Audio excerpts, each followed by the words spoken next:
کربلا۔ ایک ایسا ریولوشن جس کی وجہ سے کئی بڑی گورنمنٹ تک الٹ گئی، جیسا کہ ایران اور سیریا۔ من به مادرهای فرزند از دست داده‌ام. لیکن آخر کربلا ہوئی کیسے اور کس طرح امام حسین کی شہادت سے یہ ریولوشن سٹارٹ ہوا، تو چلے جانتے ہیں۔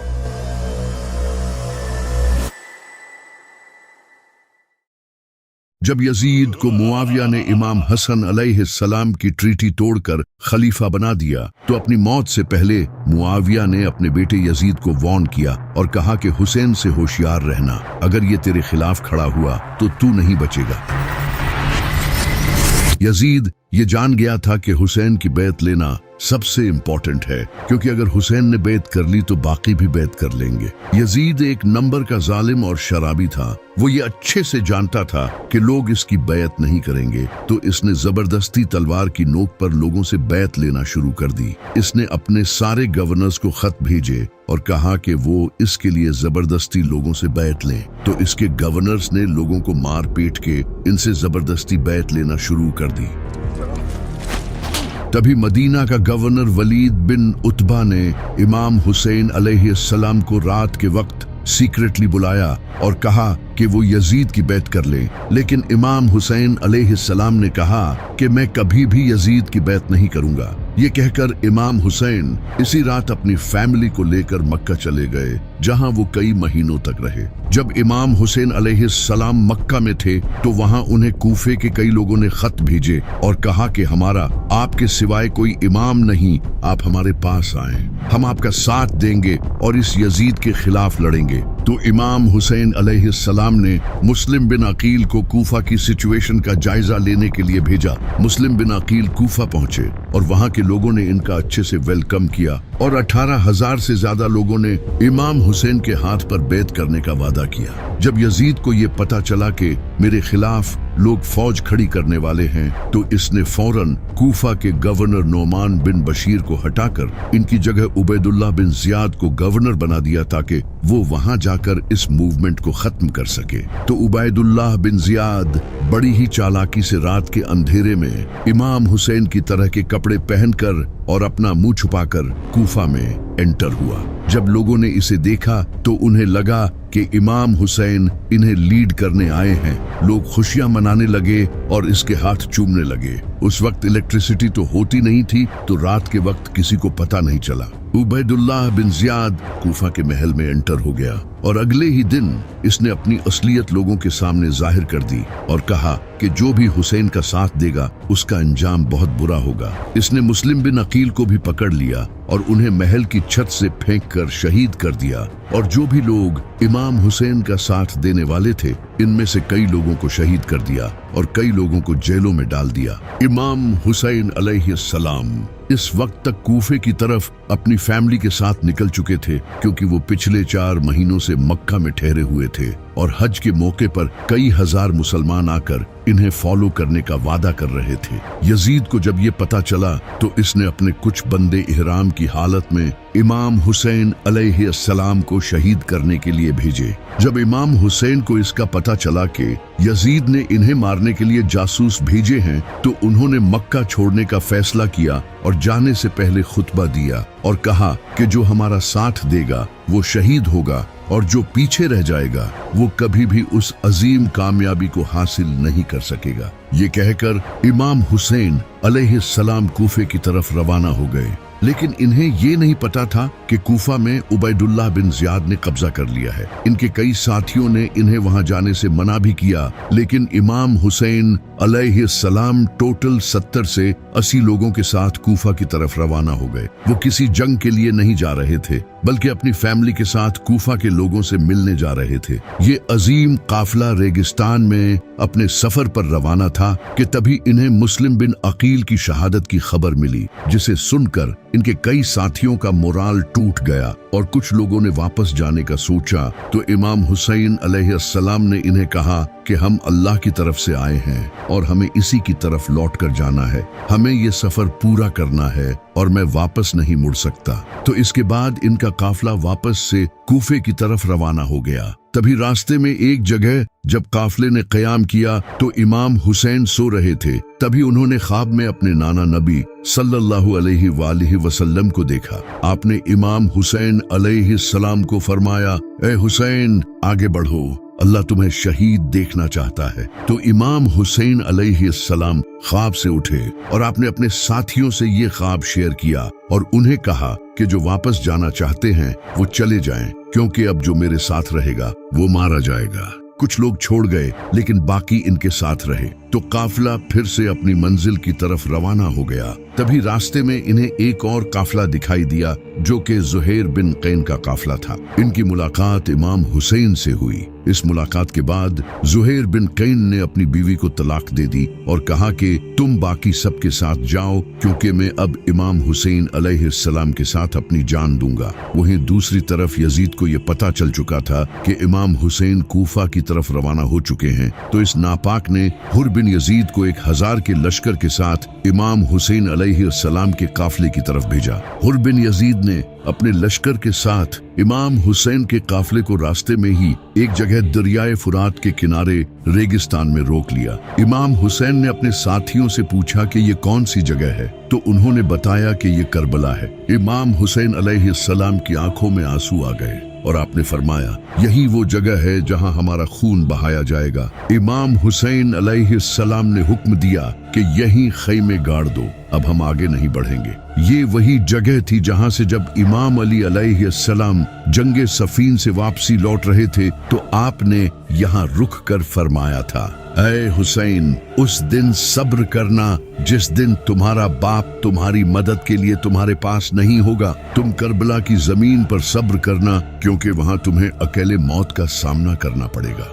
तो जब 2 मुहर्रम के दिन इमाम हुसैन अलैहिस्सलाम के साथियों ने करबला में खैमे लगा लिए तो इसी वक्त यजीद ने 4000 के लश्कर के साथ अमर बिन साद को हुर बिन यजीद की फौज ज्वाइन करने भेजा। इससे हुर बिन यजीद की फौज और ज्यादा बढ़ गई। इसके अलावा भी अमर बिन साद यजीद से और ज्यादा लश्कर मंगवाने लगा, जिसके बाद इसकी फौज 1000 से 30,000 हो गई। वहीं दूसरी तरफ इमाम हुसैन के साथ इनके सिर्फ 70 साथी थे। लेकिन आखिर क्यों अमर बिन साद इतनी ज्यादा फौज मंगवा रहा था जबकि सामने सिर्फ 70 थे और इनमें से भी कई बच्चे और औरतें थीं? इसकी वजह ये थी कि इन 70 लोगों में एक इंसान था जिसका नाम था अब्बास। ये इमाम अली अलैहिस्सलाम के बेटे और इमाम हुसैन अलैहिस्सलाम के भाई थे।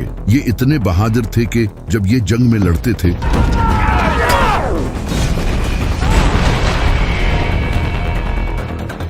तो लोगों को लगता था कि अली लड़ रहा है। इन्हें इमाम अली अलैहिस्सलाम ने तहज्जुद में अल्लाह से मांगा था। आपने दुआ की थी, ऐ अल्लाह, मुझे ऐसा बेटा अता फरमा जो मेरे बेटे हुसैन को इसकी तन्हाई के दिन सहारा दे। मुझे ऐसा बच्चा अता कर जो हुसैन का वफादार हो, जो करबला में इसके साथ खड़ा हो, जो इसके लिए अपनी जान दे और मौत के सामने न झुके। तब जाकर अल्लाह ने उन्हें अब्बास जैसा बेटा दिया। इसी वजह से अमर बिन साद लगातार फौज मंगवा रहा था, क्योंकि सामने अब्बास खड़ा था। तो इमाम हुसैन ने कूफा के लोगों को एक खत लिखा उन्हें अपनी इस कंडीशन के बारे में बताने के लिए, लेकिन वो खत कभी कूफा के लोगों तक पहुंचा ही नहीं। इमाम हुसैन और इनके साथी शदीद प्यास बर्दाश्त कर रहे थे, क्योंकि अमर बिन साद ने 500 फौजी फुरात के किनारे खड़े कर दिए थे। इस वक्त रेगिस्तान में शदीद गर्मी थी, सूरज सर पर था, बच्चे रो रहे थे और इनके होंठ सूखे पड़े थे। यहाँ तक कि औरतें प्यास की शिद्दत से बेहोश हो रही थी।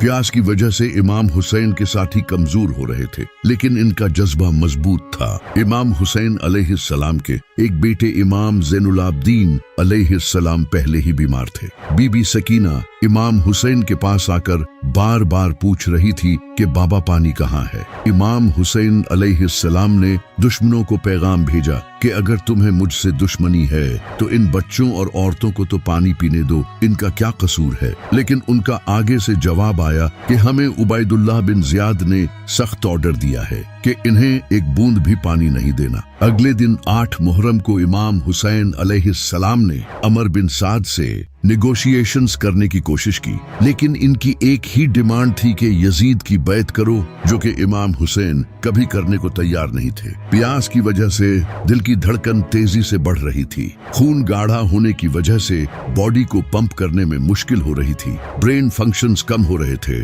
और ये सब बच्चों में और ज्यादा हो रहा था। 9 मुहर्रम का दिन आ चुका था और इसी आजमाइश में 9 मुहर्रम का दिन भी गुजर गया। इमाम हुसैन अलैहिस्सलाम ने सारी रात इबादत की और अपने साथियों से कहा, तुम अब जा सकते हो, दुश्मनों को सिर्फ मेरी जान चाहिए, मैं नहीं चाहता कि मेरी वजह से किसी की जान जाए। इसके बाद इमाम हुसैन ने चिराग बुझा दिया और जब थोड़ी देर बाद चिराग जलाया तो इनका एक भी साथी इन्हें छोड़कर नहीं गया।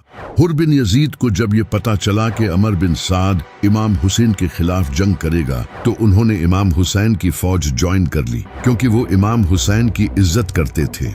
इसके बाद 10 मुहर्रम का सूरज चढ़ा। इमाम हुसैन अलैहिस्सलाम यजीद की फौज के सामने आए और कहा, ऐ लोगो, गौर करो कि मैं कौन हूँ। क्या मैं तुम्हारे नबी का बेटा नहीं हूँ? क्या तुम मुझे सिर्फ इसलिए कत्ल करना चाहते हो कि मैंने यजीद की बैत करने से इनकार कर दिया? लेकिन दुश्मन खामोश रहे तो इमाम हुसैन ने अपनी फौज को तैयार किया और 3 हिस्सों में डिवाइड किया। एक हिस्सा राइट में था, एक लेफ्ट में और एक हिस्सा सेंटर में था, जिसे हजरत अब्बास लीड कर रहे थे, जबकि यजीद की आर्मी इनके चारों तरफ थी। तो फज्र की नमाज के बाद जंग शुरू हुई।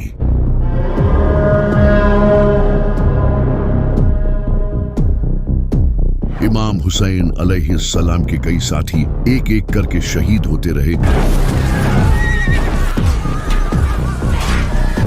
जब इमाम हुसैन के साथी शहीद हो गए तो इमाम हुसैन अलैहिस्सलाम के खूबसूरत बेटे जनाबे अली अकबर, जो कि नबी सल्लल्लाहु अलैहि वसल्लम के हम शक्ल थे, वो मैदान में आए और पुकारने लगे, मैं हूँ अली, अली के बेटे हुसैन का बेटा।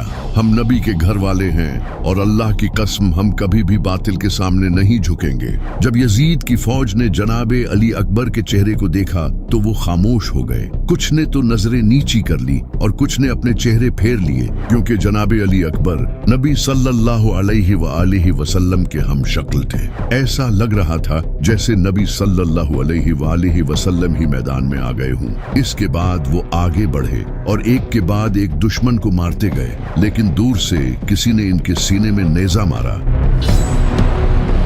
जिसके बाद वो नीचे गिरे और इमाम हुसैन को पुकारने लगे। इमाम हुसैन पूरी तेजी से इनके पास आए और इन्हें उठाकर कहने लगे, ऐ अल्लाह, तू गवाह रहना, इन्होंने उसे भी शहीद कर दिया जो सूरत में तेरे नबी से सबसे ज्यादा मिलता था। इसके बाद इमाम हसन अलैहिस्सलाम के बेटे जनाबे कासिम अलैहिस्सलाम ने इमाम हुसैन से जंग की इजाजत मांगी तो इमाम हुसैन अलैहिस्सलाम ने कहा, ऐ कासिम, तुम ही इकलौते अपने बाप की निशानी हो, मैं तुम्हें कैसे जाने दे सकता हूँ। तो जनाबे कासिम अलैहिस्सलाम ने कहा, चचा जान, आपके लिए मुझे मौत शहद से भी ज्यादा मीठी है। इमाम हुसैन अलैहिस्सलाम ने इन्हें गले लगाया और रोने लगे। तो फिर जनाबे कासिम मैदान में आए और बड़ी बहादुरी से लड़े, लेकिन कुछ देर बाद किसी ने पीछे से इन पर हमला किया और वो भी शहीद हो गए। इमाम हुसैन अलैहिस्सलाम इनके पास गए और इनके जिस्म को उठाया। इसके बाद इमाम हुसैन के 2 भतीजे भी शहीद हो गए।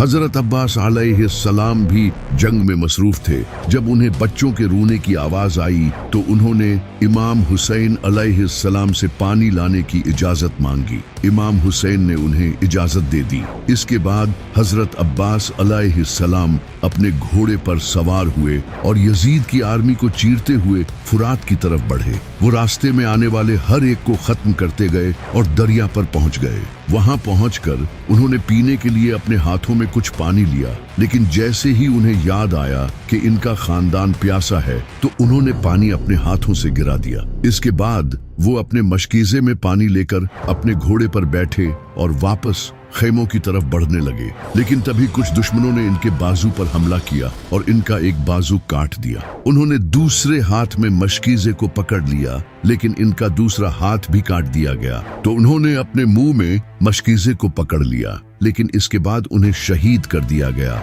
इमाम हुसैन हजरत अब्बास की तरफ बढ़े तो उन्होंने कहा, भाई मुझे माफ करना, मैं आपके लिए पानी नहीं ला सका, और ये कहकर वो भी शहीद हो गए। इमाम हुसैन अलैहिस्सलाम इनकी इस शहादत से टूट चुके थे। इसके बाद इमाम हुसैन अलैहिस्सलाम अपने 6 महीने के बेटे अली असगर को इनके सामने लाए और कहा, मेरे लिए न सही, कम से कम इस बच्चे के लिए ही पानी दे दो। लेकिन एक जालिम ने जनाबे अली असगर के गले में तीर मारकर उन्हें शहीद कर दिया। इमाम हुसैन अलैहिस्सलाम ने जनाबे अली असगर के खून को ऊपर उछाला और फरमाया, ऐ अल्लाह, मेरी इस कुर्बानी को याद रखना। अब इमाम हुसैन के सारे साथी शहीद हो चुके थे और वो अकेले रह गए थे। इनके जिस्म पर कई जख्म थे और वो भी लड़कर थक चुके थे। ऊपर से प्यास की शिद्दत से जहां एक नॉर्मल इंसान के लिए हिलना तक मुमकिन नहीं होता, वो दुश्मनों के सामने डटकर खड़े थे। इमाम हुसैन अपनी फैमिली के पास गए, उन्हें अलविदा कहा और कूफा के लोगों को आखिरी खत लिखा और कहा, तुमने मुझे खत भेजकर बुलाया था, लेकिन अब तुम अपने वादे से फिर चुके हो। अब इंशाअल्लाह क़यामत के दिन मुलाकात होगी। इसके बाद वो अपने घोड़े जुल्जनाह पर सवार होकर हाथ में जुल्फिकार लिए मैदान में आए। इनके सामने हजारों का लश्कर था और वो अकेले थे, लेकिन हार मानने के लिए तैयार नहीं थे। एक तरफ वो तादाद में डायनासोर्स थे और दूसरी तरफ एक जख्मी शेर। इमाम हुसैन पूरी रफ्तार से फौज की तरफ बढ़े और अपनी तलवार से दुश्मनों को चीरने लगे। वो दुश्मनों की सफ़ें चीरते हुए आगे बढ़ते रहे। दुश्मनों की गर्दनें हवा में परिंदों की तरह उड़ रही थी। कई फौजी शौक हो गए। कुछ फौजियों ने कहा, हमने कभी किसी इंसान को इस प्यास और जख्मी हालत में लड़ते नहीं देखा। ये ऐसे लड़ रहा है जैसे ये इस दुनिया का नहीं है।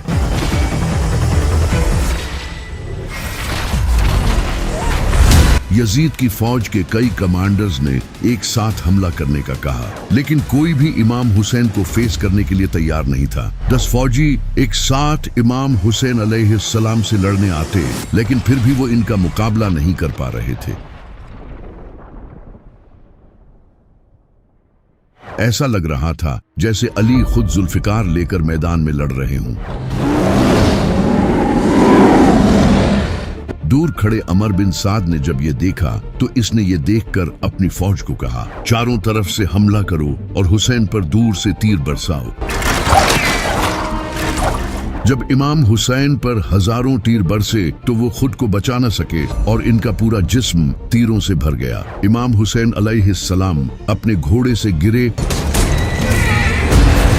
और सजदे की हालत में चले गए। इसके बाद वो शहीद हो गए। इमाम हुसैन की शहादत के बाद शिमर इमाम हुसैन अलैहिस्सलाम के पास आया और आपके सीना मुबारक पर इसने अपना नापाक पांव रखा और इसके बाद इमाम हुसैन अलैहिस्सलाम के सर को तन से जुदा कर दिया। इमाम हुसैन के खैमों को लूटा गया, इनकी औरतों और बच्चों को कैदी बना लिया गया।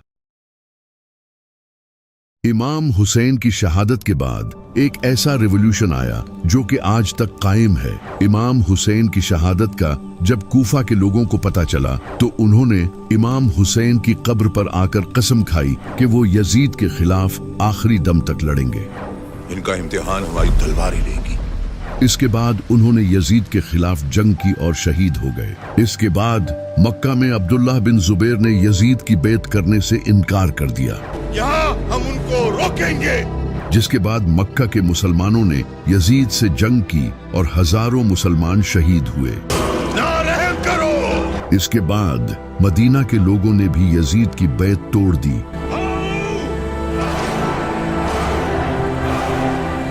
जब उन्हें इमाम हुसैन अलैहिस्सलाम की शहादत का पता चला और उन्होंने भी यजीद के खिलाफ जंग की और हजारों लोग शहीद हो गए। इनके कई सालों बाद काले झंडों के साथ अब्बासी खड़े हुए اور انہوں نے بنو امیہ کی اس ظالم حکومت کو ختم کر دیا۔ امام حسین کے خون سے ایک ایسا ریولوشن شروع ہو چکا تھا جو ان کی شہادت کے صدیوں بعد تک جاری رہا۔ جیسا کہ 1979 ایران میں انقلاب آنے سے پہلے وہاں شاہ محمد رضا پہلوی کی حکومت تھی جو کہ ویسٹرن کنٹریز کا غلام بنا ہوا تھا، جیسا کہ اسرائیل اور امریکہ آج جہاں ایران ان کا سب سے بڑا دشمن ہے، وہیں ایک ٹائم ایسا بھی تھا جب ایران کے ان کے ساتھ کافی اچھے ریلیشنز تھے۔